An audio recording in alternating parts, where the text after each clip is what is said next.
Awesome. Yeah.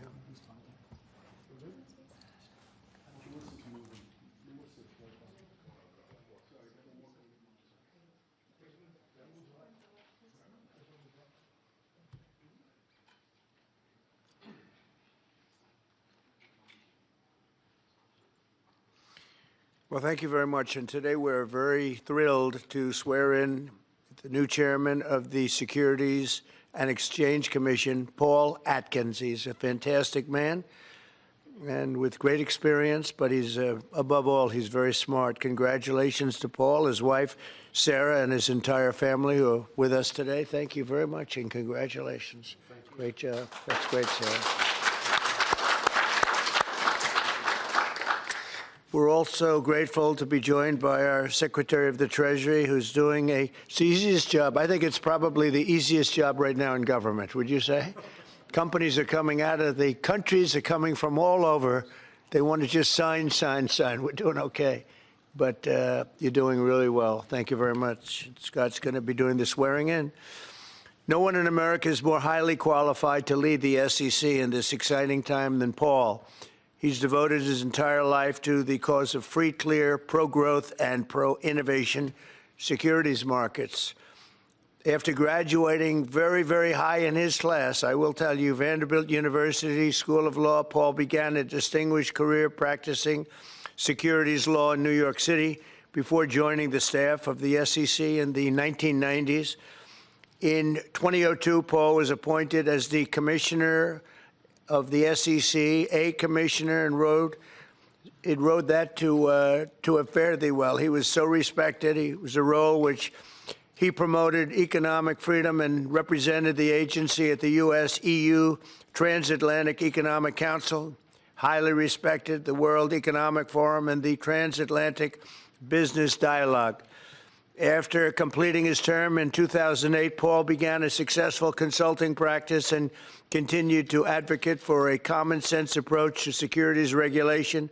Extremely complicated stuff, and he put a lot of common sense and saneness into it without heavy-handed bureaucracy and the harming of investors and workers and consumers and, frankly, our country itself.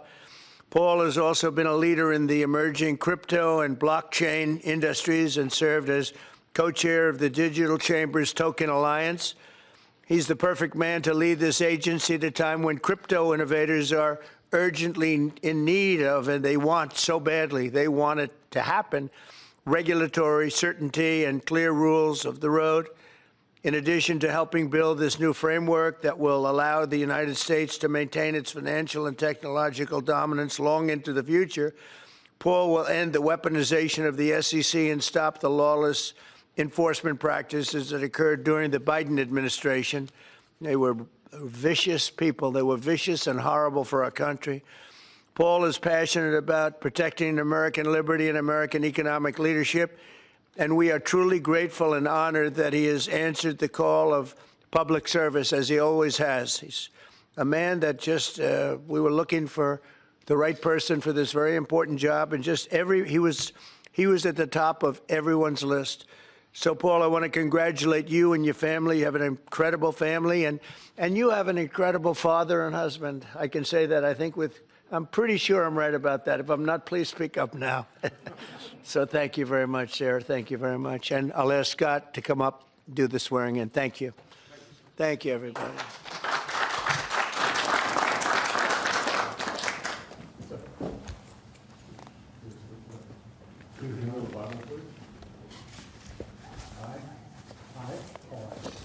Do solemnly swear. Do solemnly swear. That I will support and defend. That I will support and defend. The Constitution of the United States. The Constitution of the United States. Against all enemies. Against all enemies. Foreign and domestic. Foreign and domestic. That I will bear true faith. That I will bear true faith. And allegiance to the same. And allegiance to the same. That I take this obligation freely. That I take this obligation freely. Without any mental reservation. Without any mental reservation. Or purpose of evasion. Or purpose of evasion. And that I will well. That I will well. And faithfully discharge. And faithfully discharge. The duties of the office. The duties of the office. On which I'm about to enter. On which I'm about to enter. So help me God. So help me God. Congratulations. Thank you very much.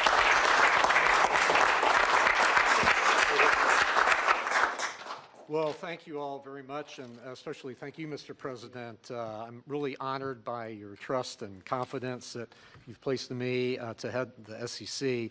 But I really must say the Oval Office has never looked better. One could really describe it as glistening, and I've heard stories about it, and it's true. It's the touch of a confident president leading with optimism towards an American golden age. So thank you for that. And so to my wife, Sarah, and to our sons, Stuart, Peter, and Henry, thank you all for your steadfast love and support. I'm grateful for the sacrifices that each of you have made to enable me to serve America. And thanks to Secretary Bessent for administering the oath as well. But a note about my family real quickly. Today would have been my father's 114th birthday. Colonel Atkins was a veteran of World War II and Korea. And yesterday would have been my late mother's birthday, so it seems altogether fitting to honor them and the example that they've set so that their son could stand here speaking to you all today. So to my friends, my family, my colleagues who've worked with me throughout my career and helped make my appointment by President Trump even possible, thank you for your work and dedication. There are many who quietly serve the nation in mostly unsung roles, and I continue to be the beneficiary of your professionalism and good judgment. So at the helm of the SEC, I can confidently say it is a new day. It's time for the SEC to end its waywardness and return to its core mission that Congress set for it: investor protection, fair, orderly, and efficient markets, and capital formation. I will work to protect investors from fraud, keep politics out of how our securities laws and regulations are applied, and advance clear rules of the road that encourage investment in our economy to the benefit of Americans.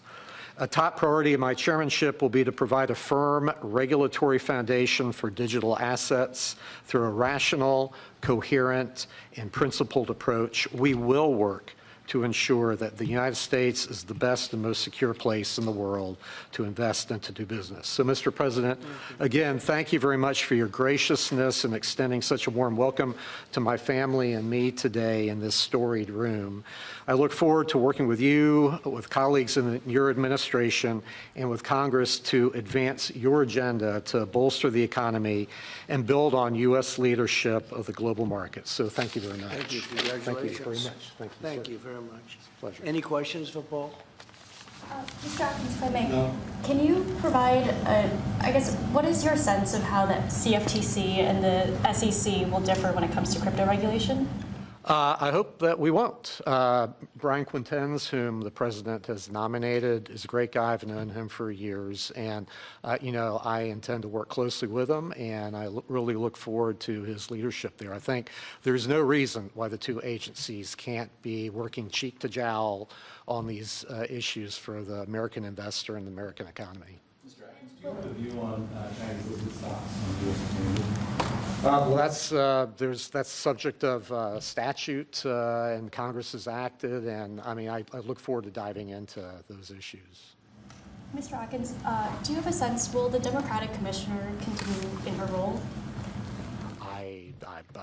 Her term, I guess, goes through, well, it ended last year, and I guess she can hold over till the end of the year, so it's up to Mr. President and then Congress to deal with that. Mr. President, on China, your press secretary has suggested that some progress is being made. Are negotiations actively underway? And do you agree with Secretary Bessent, who has suggested that the current standoff with China is not sustainable? We're doing fine with China. We're doing fine with I think almost every country. Everybody wants to have involvement with the United States. As you know, we were losing $5 billion a day during the Biden administration, during that last year, was a horror show what they were doing on trade. $5 billion a day. And now we have it down to a very low number because we're getting 25% from the automobile industry, from autos. We're getting 25% for steel, 25% for aluminum, and we're getting the baseline of 10%. And think of it, we're losing almost $2 trillion on trade. And those days are gone. We're not going to do that again. We're not going to let that happen. We're being ripped off by almost, I don't say every, but very close to every country, everywhere in the world, just being ripped off left and right. You had no leadership. You had people that didn't know what they were doing. And we're going to turn the country around. You know, we have a very nice phrase, make America great again. That's what we're going to do. And it's going to start with trade. We're doing really well. I see the stock market was up nicely, but this is a transition period, and it's going to be a little while. But we are doing well with every country. Ultimately, we have something they want, and you have to view it that way. We have something they want, and they want very badly. And, you know, it's going to be, they're coming in, they're taking treasure, they're taking jobs when they do that, and they have to pay. And they don't have to pay if they come in and create their own jobs. You know, if they do their product here, if they build their product or make their product in the United States, we have absolutely no tariffs, and we welcome people. But we're taking in a lot of money from tariffs, and our country is getting stronger all the time because the other was not sustainable. But how many started with China? Are you going to play hardball with them? Are you going to mention COVID? Well, I'm not going to say, no, I'm not going to mention COVID. I'm not going to say, oh, I'm going to play hardball with China. I'm going to play hardball with you, President Xi. No, no. We're going to be very nice. They're going to be very nice, and we'll see what happens. But ultimately, they have to make a deal because otherwise they're not going to be able to deal in the United States. And we want them involved, but they have to, and other countries have to make a deal.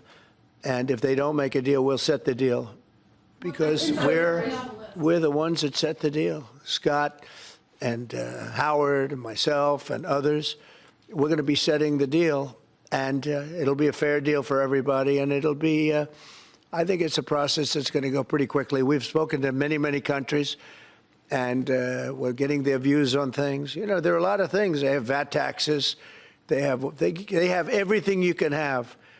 Don't forget, as an example, the European Union was set up to take advantage of the United States. That's why it was set. And they've done that, but they're not doing that anymore. Yeah. Mr. President, will you prevent Hamas from having any role in governing a post-war Gaza? And will Hamas have to be permanently eradicated for a ceasefire to be reached? Well, we're not going to let Hamas do that, and we're going to see what happens with Gaza. But we've made a lot of progress in the Middle East, tremendous. Should have never happened. That date, that very special date, October 7th, should have never happened. It would have never happened if I were president. But we'll be stopping that whole situation. Yeah, please. Earlier today, Treasury Secretary Besson suggested that with tariff rates as high as they are now, it's effectively an embargo of trade between the United States and China. Do you see it that way? That's true. 145% is very high, and it won't be that high. It's not going to be that high.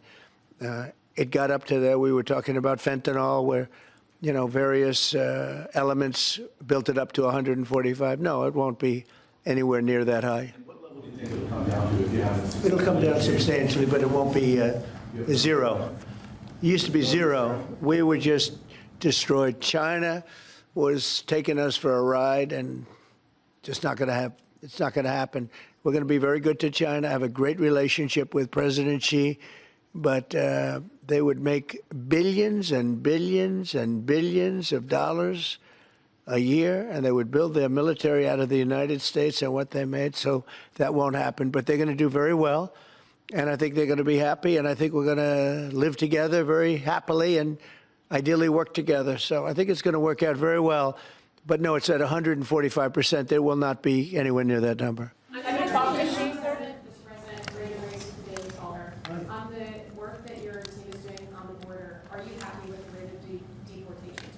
Oh, it's amazing what they've done on the border. Thank you for the question, because honestly, it's one of the great successes. We have virtually nobody coming in illegally. We do have people coming in legally because we want people to come in, but we have nobody coming in through the border virtually.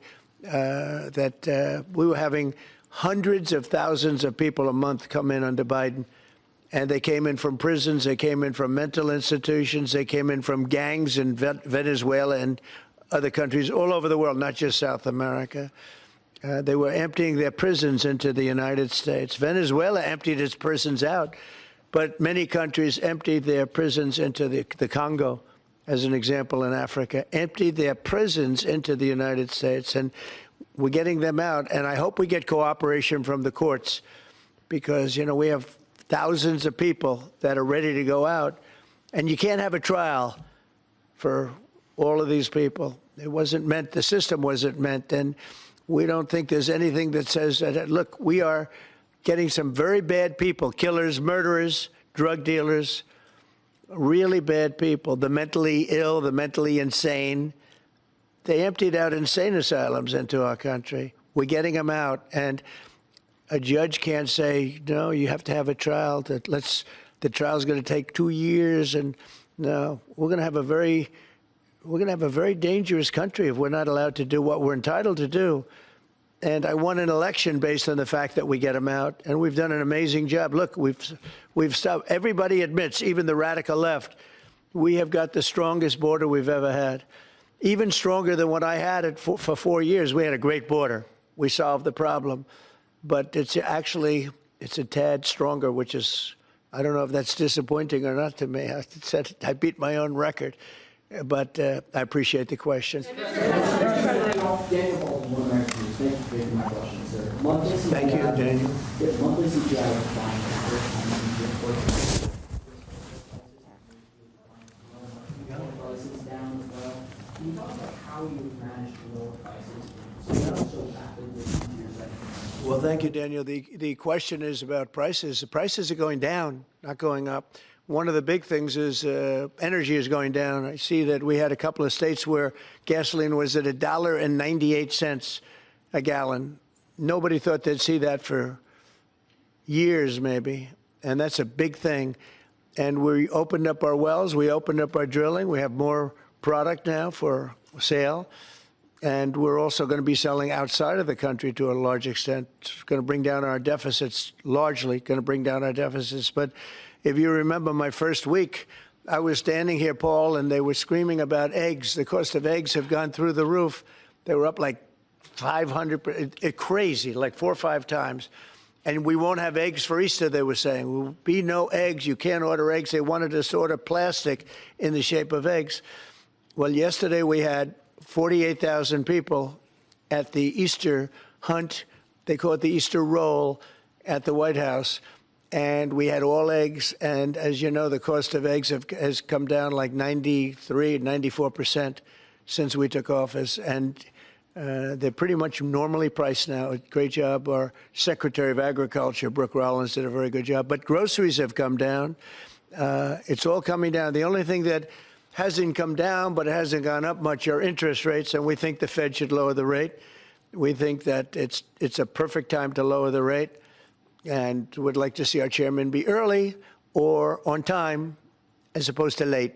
Late's not good. Mr. President, you've said... I don't want to talk about that because I have no intention of firing him. Mr. President, there are reports that you're considering doing something for moms across the country, giving them some type of bonus whenever they have a child. Are you considering that? Or are you Sounds like a good idea to me. Yeah, please. So you clarify, you have no intention of firing Jerome Powell because your economic advisor, Kevin Hassett, a few days ago said that you and people in the White House were studying this idea of possibly doing it before his term ends. No. Do you have any plans on doing it? None whatsoever. Never did. The press runs away with things. No, I have no intention of firing him. I would like to see him be a little more active in terms of his idea to lower interest rates. This is a perfect time to lower interest rates. If he doesn't, is it the end? No, it's not. But it would be good timing. It could have taken place earlier. But no, I have no intention to fire him. I don't want to comment on that. That doesn't matter. Mr. President, you said... When can we expect the Epstein documents to be released? The rest of them? Which documents? The Epstein files? I don't know. I'll speak to the Attorney General about that. I really don't know. I know that we've done the RFK. The Kennedy, Martin Luther King is out there very shortly, so we'll find out. But we've really announced we're doing them in full transparency. You know, when we did JFK, people were saying, "Oh, maybe it wasn't all; it was all," and people actually went up to the office and they looked at some things that were, you know, not really easily available, and they were amazed that we gave it all. And I don't know if it solved any problems for people. People still have questions one way or the other, but that I'm not. But 100% of all of these documents are being delivered. Yeah, please. Mr. President, you said you're ultimately going to make a deal with China, but where do things stand right now? Have you talked to him? The My Secretary relationship, of State is going to be a slog. my relationship with President Xi is great. It's been great for a long time. We've had a very good relationship, and I think we'll make a deal with China. Mr. President, in your meeting with... If we don't make a deal, we'll set it. We'll just set the number, and, you know, I think they'll want to be a part of the United States. We're doing great. This is the golden age, as Paul said. We're talking about the golden age. There will never be a time like this, in my opinion. And China wants to be a part of that, too.